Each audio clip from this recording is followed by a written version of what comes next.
So when you come to a stop for Carpenter's Crossing, open the windows and look off to the right-hand side.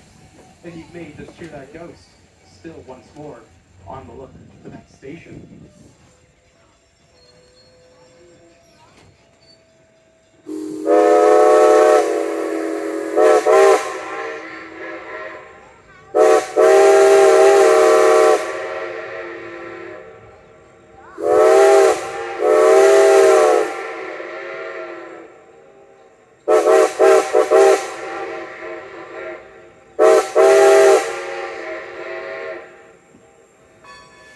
Now, folks, I'm truly disappointed.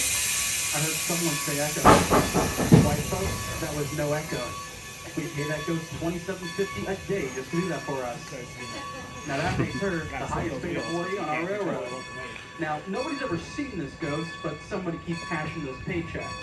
So that tells us there's definitely something out there. Speaking of ghosts, is anyone for the graveyard? Carpenter's Crossing is next. Carpenter.